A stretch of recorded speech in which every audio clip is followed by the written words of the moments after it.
इस वीडियो का soul purpose है आप लोगों को इन्फॉर्म करना, ना कि डराना।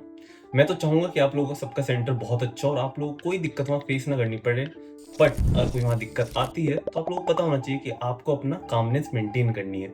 जैसा कि आप लोगों को पता है कि मैंने 2 ड्रॉप दिए हैं, अलग अलग सिटीज़ के अंदर मैंने पेपर दिए हैं, तो थोड़ा बहुत पर्सनल एक्सपीरियंस भी है जो आप लोगों से मैं शेयर करना चाहूँगा। Hi everyone, myself Akshit Tyagi. I am MBBS third year student in LRM Medical College.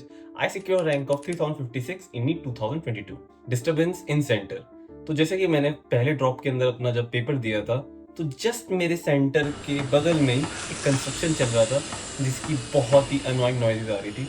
वो अलग बात है, जब पेपर देने बैठा था तो वो नॉइसेस पे मैं इतना फोकस नहीं कर रहा था, बट हाँ थोड़ा अनोइंग तो था। तो ऐसा कुछ आपके साथ भी हो सकता है कि आसपास कोई ट्रैफिक जाम लगा हुआ और ट्रैफिक बहुत ज़्यादा आता है उस रोड से। तो मेरा एक्सपीरियंस इन्विजिलेटर के साथ लास्ट वाले पेपर में बहुत ही बेकार था। जब मैंने अपना पहला पेपर दिया था उसका मुझे कुछ याद नहीं, क्योंकि उस टाइम ना कोई तैयारी था, ना इस मूड से गया था कि नीट निकालना है, बस गए थे, भरे थे और आ गए थे, तो उसका मुझे कुछ याद नहीं है। बट जो पहला ड्रॉप था उसके अंदर मुझे अच्छी तरह याद है कि जैसे ही हमारा पेपर स्टार्ट हुआ, जब ही इन्विजिलेटर ने फॉर्मेलिटीज भरवाई थी, तो उसके अंदर बहुत सारा टाइम वेस्ट हुआ था। तो ये सेंटर टू सेंटर वेरी करता है। मैं अपने दोस्तों से उसी टाइम बात करी थी, तो कुछ जगहों पे फॉर्मेलिटीज पहले भरवा ली गई थी और कुछ जगहों पे टाइम के अंदर ही 3 आवर्स के अंदर, उस टाइम 3 आवर्स 20 मिनट चलता था, तो उसके अंदर भरवाई गई थी। जब मेरा सेकंड ड्रॉप था उसके अंदर फॉर्मेलिटीज उन्होंने हमें 15 मिनट्स पहले ही करवाई थी। मैं बहुत खुश था कि यार इस बार अच्छा हो रहा है सब कुछ, फॉर्मेलिटीज पहले भरवा ली गई है। सेंटर पे ऐसी कोई दिक्कत विक्कत भी नहीं मुझे महसूस हुई थी, बड़ा आइसोलेटेड था सेंटर। बट उस दिन सबसे बेकार चीज़ क्या हुई, जो सेट्स होते हैं इनके गिन के आते हैं। हम एक रूम के अंदर 16 स्टूडेंट्स थे, तो उन्होंने क्या करा, जो रोल नंबर वाइज सेट्स होते हैं उन्हें इंटरचेंज कर दिया। एक सेट उसके अंदर ही पड़ा रहने दिया जो इनकी वो आती थी, पता नहीं क्या कहते हैं उसको, कार्टन वार्टन। और रोल नंबर 2 को जो सेट मिलना था वो 1 को मिल गया। ऐसे कर करके वो फॉरवर्ड हो गए। तो जो लास्ट वाला था 16 वाला, उसे मिला ही नहीं। तो उन्होंने एकदम हमें कह दिया अभी पेपर मत भरना, आपको गलत पेपर मिल गया, शायद आप किसी और का पेपर भर सकते हो। उससे ज़्यादा फ्रस्ट्रेटिंग मेरे लिए कुछ नहीं था।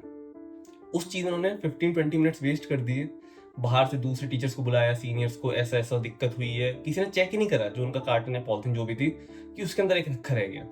20 मिनट बाद उन्होंने देखा, फिर उसके लिए और उन्होंने सबको टैली करा, दोबारा बांटा। और मजेदार बात ये थी कि जो और 15 स्टूडेंट्स थे मेरे रूम के अंदर, उन्हें घंटा फर्क नहीं पड़ रहा था क्या हो रहा है क्या नहीं हो रहा। यार सोच, कोई आराम से बैठा है, कोई लेट गया टेबल पे, only I am getting frustrated. वैसे तो ये बहुत रेयर चांस है किसी के साथ हो, बट हो सकता है। उस टाइम मेरा पूरा दिमाग खराब हो चुका था एंड आई वाज लाइक कि भाई इससे बुरा अब क्या होगा। मैंने उनसे कहा कि मुझे एक्स्ट्रा टाइम मिलेगा नहीं मिलेगा, उन्होंने कोई जवाब नहीं दिया उस चीज़ पे। तो 25 मिनट्स बाद मेरा पेपर स्टार्ट हुआ, मैंने पढ़ना स्टार्ट करा। मेरा दिमाग इतना खराब हो चुका था कि बॉटनी के जो 35 क्वेश्चंस लगाए थे, उस टाइम 35 और 15 वाला चलता था, मुझे वो दोबारा करने पड़े। मेरा दिमाग इतना खराब हो रखा था उस टाइम पे। बट पता नहीं वो चीज़ फॉर्चुनेट थी अनफॉर्चुनेट थी क्या थी, उसके बाद मैंने कुछ दिमाग को ध्यान में कुछ नहीं गया, मैंने लिटरली से पेपर पे ध्यान लगाया और उसी बार में सिलेक्शन हो गया। 356 रैंक आई ना। मैंने कहीं पीछे मुड़ के देखा कि अगर वो 25 मिनट्स एक्स्ट्रा मिलते, क्योंकि मिला नहीं था, सिर्फ 5 मिनट्स एक्स्ट्रा मिले थे। इन्विजिलेटर ने कहा था कि आप अकेला बैठ के पेपर लिख रहे हो, किसी और ने आपकी फोटो क्लिक कर लिया, किसी ने ऑब्जेक्शन कर दिया, तो आपको ही दिक्कत आएगी इन द लास्ट। और जैसे मैं सेंटर से बाहर निकला था तो मम्मी जी थी, मैंने मम्मी को देखते कहा कि सिलेक्शन नहीं हो रहा और मुझे ये भी नहीं पता कि आंसर सही लगे या नहीं लगे, आई एम नॉट कॉन्फिडेंट।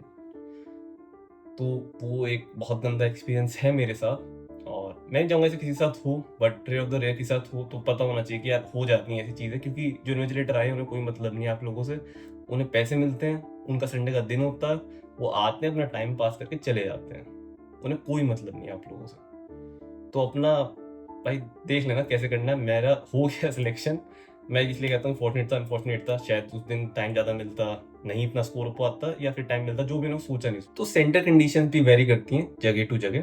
जैसे बहुत लोग पहले के टाइम पे इतने सेंटर्स नहीं थे तो दिल्ली जाके देना प्रेफर करते थे, क्योंकि दिल्ली के सेंटर सबसे अच्छे वेल मेंटेन मिलते थे। और जैसा कि आप देख रहे हो टेम्परेचर अभी काफ़ी ज़्यादा जाने लगा है, तो मई के अंदर टेम्परेचर जाएगा ज़्यादा।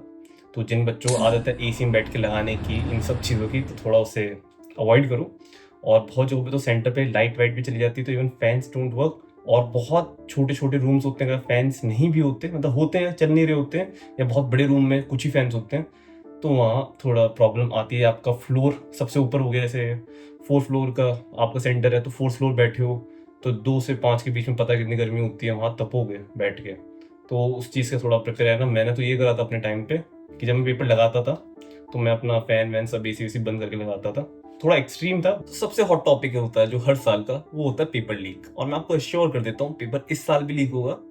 ये अलग बात है किस साल ज़्यादा एक्सटेंट पे होता है, किस साल थोड़े एक्सटेंट पे होता है। तो उस चीज़ से बिल्कुल ध्यान मत देना। जैसे भी न्यूज़ आएगी पेपर लीक हो गया, कहीं पैनिक करो, स्ट्रेस लो, यार हर साल होता है।